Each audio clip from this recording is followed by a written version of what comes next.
Hi, friends. This is Father Chandy, Father Sunil Chandy, and I'm here on Food for Thought. And this is the Friday edition of Food for Thought. Um, this and today we're going to have a wonderful guest, and it's our own Caswell Cooke who will be on the show. Yesterday we had Betsy Rice, our senior warden, and Betsy was able to talk about what her function as a senior warden, as a rector's warden. And today, hopefully, we'll have Caswell coming on board in about 10 minutes, I think. And Caswell Cooke, as many of you know, is a man about town. He does so many different things, and he is and very engaging. And he was on my search committee when I first came here to interview at Christ Church.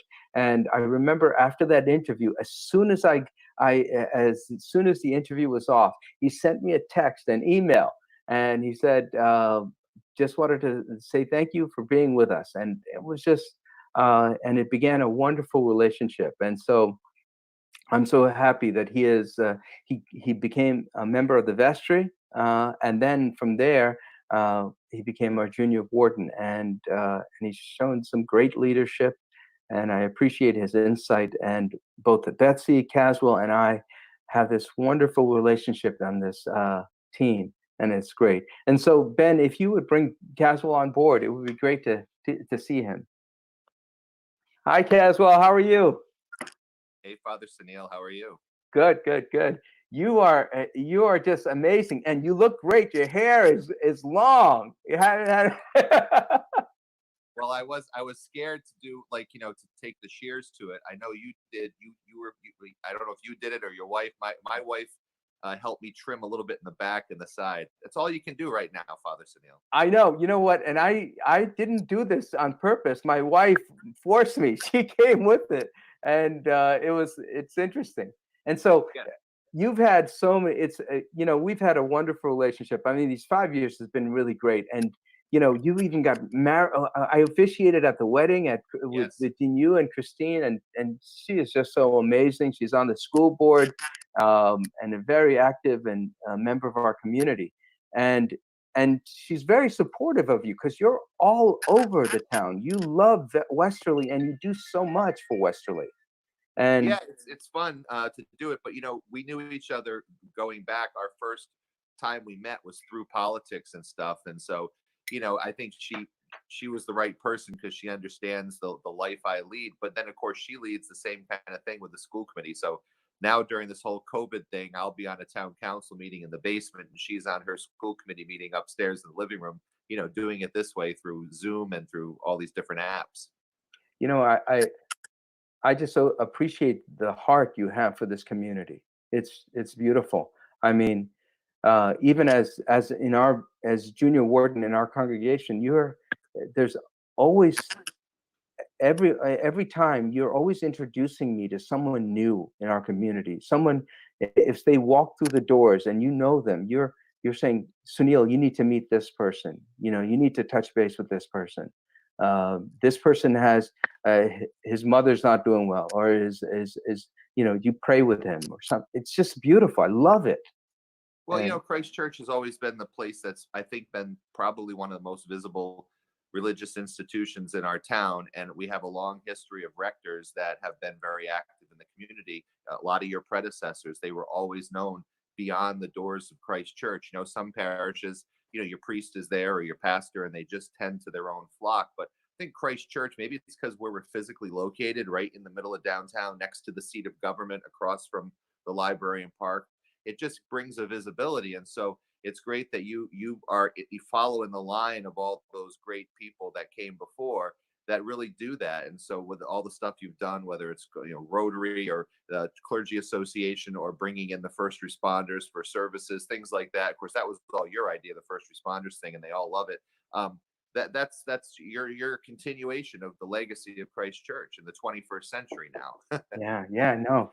And you know what? I'll tell you, it's. I was thinking about our ministry here.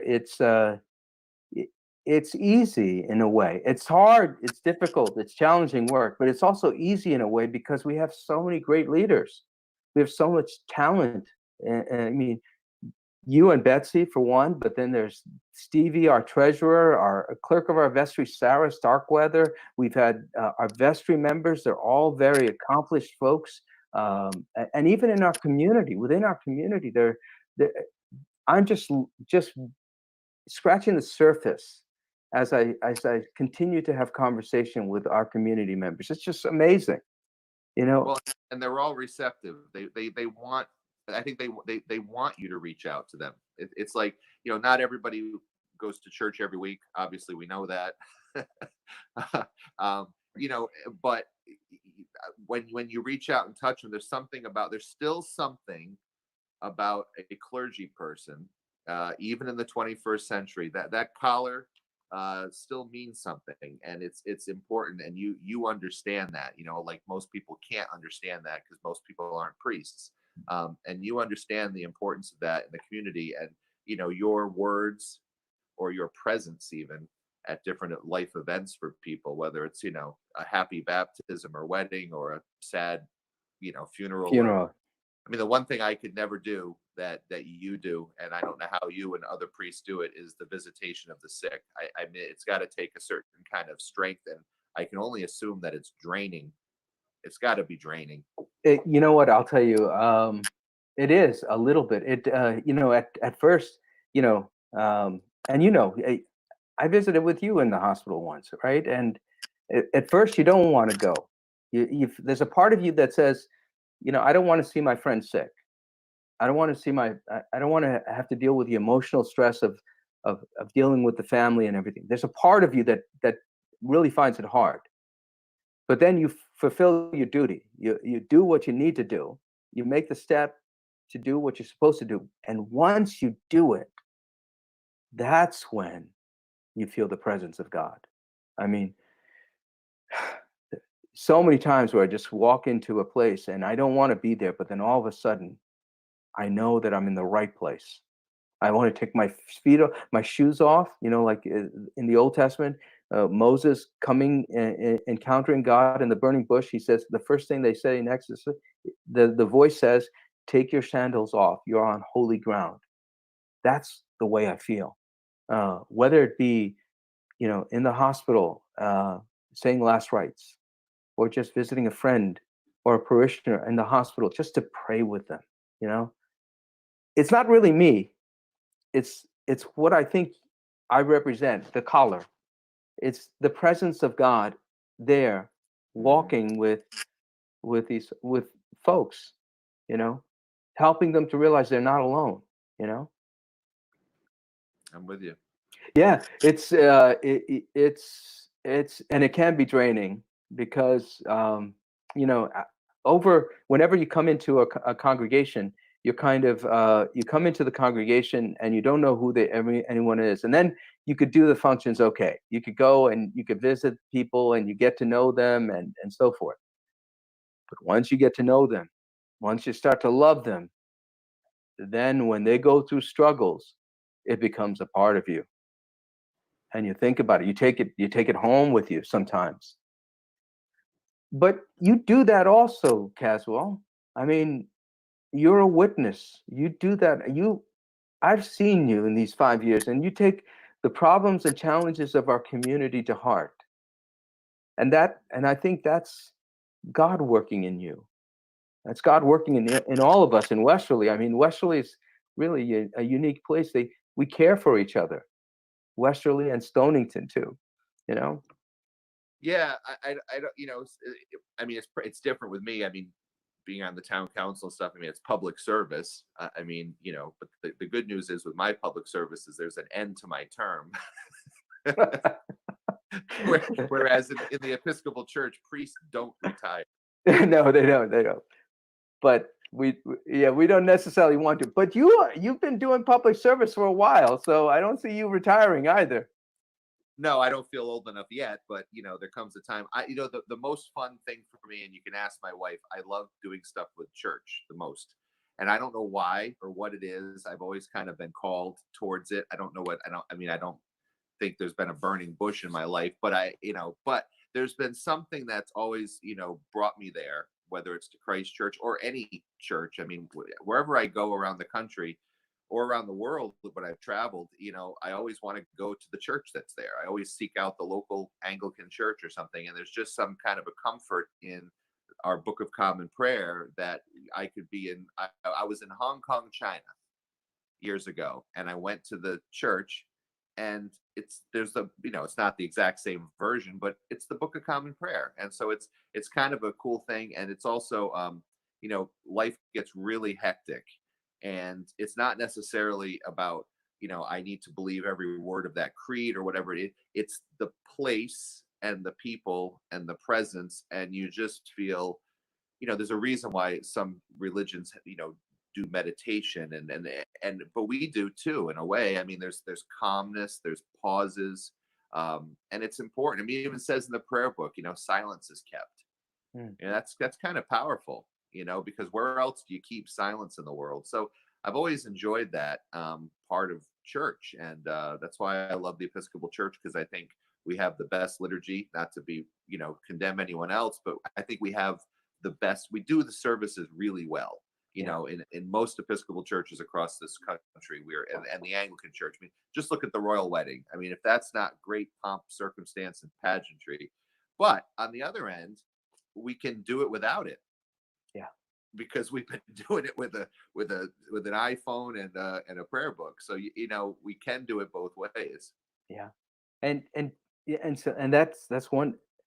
That's one thing that's important, and you provided leadership in this thing, because I'll tell you, I remember when 3.5 weeks ago, we were sitting there and we're trying to figure out, okay, what's this crisis mean to us? How do we do this thing? And how do we do worship? How is it going to affect us? And then and you and Betsy and we in that conversation, it was just pivotal. You said, let's do it online. Let's do it. Let's get on. Let's do Compline. Let's do morning prayer. We can't do Eucharist that much, so let's do morning prayer. Let's engage in this ministry. And then we engaged. We leaned into it, and it was great. It is great. Yeah, I think I'm proud of what we've done. I think we're definitely the leading church, probably in the state of Rhode Island, for doing this streaming stuff. I mean, when you look at what Washington National Cathedral does, or maybe St. John the Divine or St. Patrick's, obviously they've got, tens of thousands of dollars, and they've got this equipment that's beyond, crazy. But for what we're able to use, which is, first of all, local talent like Ben Barber and Shane Belanger, to be able to bring them in to this type of a setting, and to transfer what they're doing with all these other shows into what we're doing. And then the fact that we're kind of training, your own staff in all of this, and some of the older clergy are getting the hang of it. And it's weird conversations to be having. Do you have your tripod? You gotta refresh your page now, Father Eric. I mean, it's weird, but we're leading it. We're definitely leading it. We have the technology that we've invested in, and that was one of the things that we had pushed for on the communications committee for several years, starting with a guy named Ron Cowie, who used to be a parishioner before he moved, and he was always saying, you got to have a YouTube channel, and everybody else, a lot of people would hem and haw and say, oh, we don't, nobody, that's just for young people. Well, it's not. Now it's for all people. And so we were a little bit ahead of the curve, because the church invested in communications the last 3 or 4 years substantially, and the church invested in equipment and invested in training. And I think now we're reaping the benefits of that, because we were ready. We didn't know we were ready, but we are. And you know what? And it's so inspiring, though, because we have a good number of people who are over 60, and they are engaging in this ministry. They are watching on Facebook. They're going to our website. And we have people like you and Jackie who kind of help people, talk them through. It's pastoral work too. I mean, they're anxious. They're afraid. Right during the service, when I'm about to read, I get texts from some of the. Of course, they're in the modern world. They're texting me. My buddy Doug Lawrence. He's like, I can't get this thing on, so I'm trying to read the reading and text him back. refresh your page. And then you get the gratification when they say, I got it. Yes, yes. They got it. Oh my God. It is it's God working again. I mean it and Yeah. it and the thing I think about it also is that it's they learn things here in this church, but it's the same thing that they need to access resources out there in the secular world. Right. Like there's no way to apply for unemployment except online. I mean, there used to be you can call or you could go online, and now it's like, no, it's just, I was just in a meeting today with my real estate company. And they were talking about how they, by next year, the company's decision is to no longer do print ads. That's big for real estate to say we're Yes. just going to be all online. So when you move that way, and then someone like my dad, who's not really that old, but he's like, well, I don't do any of those computer things or cell phone things. It's you can become isolated, Yeah. especially during. I mean, this, to my father, who's got no way to communicate with people except an old-fashioned house phone. It might as well be the 1918, Spanish flu or whatever it was back then, because when you were stuck in your house, you couldn't communicate except by, pigeon or That's smoke right. signals. So it's helping a generation of people. It opens up a world to them. When you see somebody who's 75 years old or 80 years old, and they get online and they realize, oh my God, I could actually communicate with people I went to high school with that I That's right. haven't seen in 50 years. It's crazy. A great example is a guy in Westerly, Dusty Edgecombe, who's World War II vet, fought at Iwo Jima. He's 94, I think, 95. And he is so all over social media.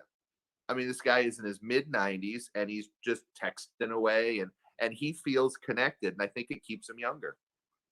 We should get him on the show one of these days. I'd love to meet him, He's awesome. And you have several shows too. You do in Westerly Life. Tell us a little bit about those shows too. Well, for years I did this thing called the Caswell Cooke Show. It got me free concert tickets basically back in the day. But then I got a wife, got a life, and had kids, and I couldn't go traipsing around to concerts anymore. But about a year ago, Ben Barber said, you should do this again because it's a lot easier nowadays. You don't have to lug around equipment. It's much easier. So we started doing a couple episodes. And then this COVID thing happened. And I'm like, you know what? I'm just going to go live every night and see what happens. And we've had such a great audience. And then all the musicians and actors and stuff that I've interviewed over the years or who have come to Westerly, they've all said yes. And so we've had like A-list celebs on the show every night. And then Saturday night, Ben is producing a live streaming concert. We're doing 3 hours Saturday, 6 to 9, with all kinds of famous people, all kinds of local people. The co-host is the Lieutenant Governor and Megan Mooney from Channel 10. We've got John Forcoli coming on. John, I loved him. He was at the wedding. He was at the wedding. And he's a good friend. We got all kinds of great musicians playing and stuff. And so it's going to be 3 hours of fun since we had to cancel Springfest in Misquamicut. We had to, we're canceling all these public events. And so everything's moved online. It's certainly not the same, but it's definitely better than not having any connection with people. And what's interesting is, these people are going to be live. And, one guy's calling or videoing in from Washington State, one guy from California, one guy from Tennessee, one person from Florida. So it's pretty cool that you can bring all these people together from their living rooms. I'm in my living room, and be able to, just still connect and stuff. So I don't think it's ever going to take the place of real life connection. I hope people don't, when we can go back to church, I hope people don't say, well, I don't need to go back, I'm just going to watch it. I mean, we don't want that, but it is an alternative. Right. I think it's going to be a hybrid experience, to tell you the truth. I think one of the things that you do that's important is you're our verger. You're the chair of our acolyte committee, and you've grown our group from maybe 10 kids to now 27, 28. I think maybe even 32 or something like that, right? Well, now that your kids have been pressed back into service, we're back up to like 30. 30, okay. And so, and one of the things that they love, I mean, I see it in when you have these meetings, all the kids love to be with each other. They love to, so there's a need to have that physical presence.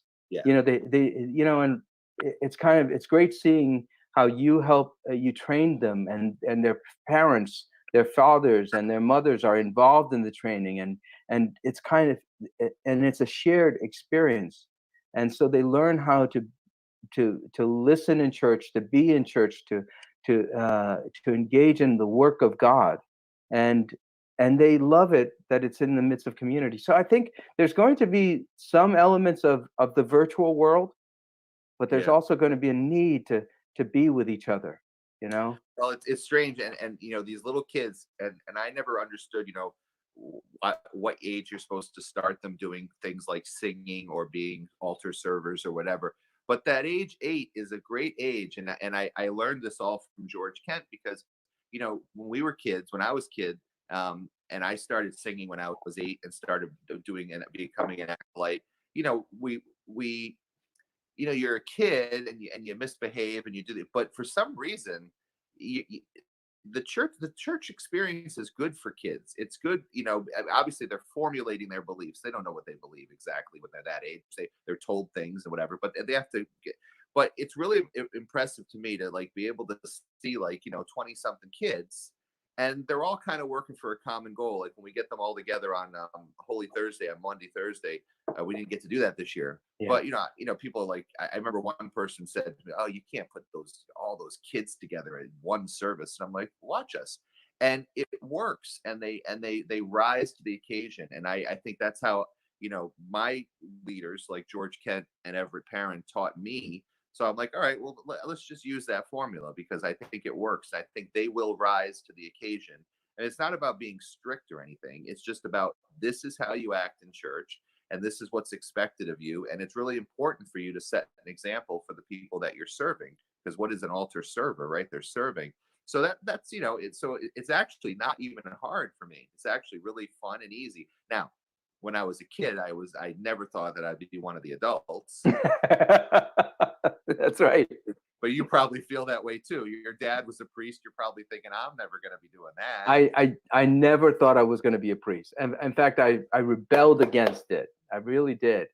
But then God has a way of pulling you in, Yeah. and yeah, I remember. And you know what? It's interesting that you say this because I when I see all those little kids on the altar, uh, people like Andrew and Maddie, or Leah, and sometimes they're kind of nervous. They're kind of but then I see them, and I look at them at the moment, and I think about 4 years from now. I think about 10 years from now, and I think this is the future, and it's now, and it just, it makes me feel so great. It just, I know that I'm in the presence of God again. You know, and sometimes you see them, they're making motions to each other. They don't know what to do exactly, but then the parents, or there's you who's telling them to go this way or that way, and I see it. I'm smiling, but and it's beautiful. It is, and it's teaching them tradition. I mean, I'm a tradition person, and I was a history major at college, and so I love history, and I think the Episcopal Church has such a unique history and a place in America. We really are the unofficial official church of the United States, just based on where our cathedral's located, the Church of the Presidents, across the street from the White House. We're lucky that we're in a position of great influence as a small church that we are, but we're very prominent in the world. And so we have to, I think it's a duty to carry on the tradition and to let the next generation carry it on, because it's really cool to me that what we've been doing at Christ Church, and I wrote about it in this book that I Yes. wrote, The Death and Resurrection of the Episcopal Church, How to Save Yes. the Church Decline, available on Amazon. Yes. I had exactly 0 sales last week, which is too bad, but that's because I'm not out, can't be out promoting that. I had to stop all my church visits. But one of the things that restoring traditions, so when you sit there and just take something like the acolytes, when we had kind of dwindled down to, like, one guy carrying a cross kind of thing, it kind of was sad in a way. And Yes. so then, we started reviving it. And by the way, the way we revived it is we just asked people to join, Yes. and made it easy enough for them to join. And then you add a couple of torches. Wow, that looks good. Well, let's add some incense. Well, let's add a second torch. Well, let's have the guy at the head of the whole thing, which we in this church call a verger, carrying the staff.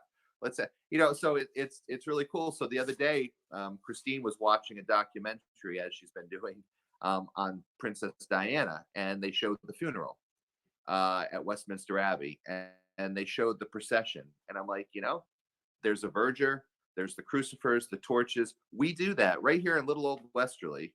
We have this service when we're able to go back to church. Yeah. That's pretty impressive and pretty unique, and it's got such history. And it's really cool to be able to do something that people have been doing for hundreds or thousands of years. Yeah. Yeah. And it's beautiful. It's It beautiful. is. And I think also what's beautiful is that we have a great community, a great leadership in you and Betsy, our vestry, and I'm just so grateful. God has brought us together, and we're doing something meaningful with the talents that we have. And so, Caswell, I want to thank you for being with us today. I know that people will continue to ask you questions, and you'll continue to be the people's warden, and as we move forward with our congregation, as we do more online services and in-person services, God's going to direct us through you and and through Betsy and on all of us. And I'm really grateful for your presence. God bless you, Caswell. Well, as Father Anthony used to say, keep the faith and spread it a little. I like that. All right. We'll see you you later. Okay. Folks, we're coming to the end of our time together. This is the end of our food for thought for today, Friday. But I do want to, as is our tradition, end with our prayer. That prayer that reminds us that we're in the midst of a crisis in our country and in the world, and we need God's help in the midst of this. The Lord be with you. Let us pray. Jesus Christ, you traveled through towns and villages, curing every disease and illness. At your command, the sick were made well. Come to our aid now in the midst of the global spread of the coronavirus. Heal those who are sick with the virus. May they regain their strength and health through quality medical care.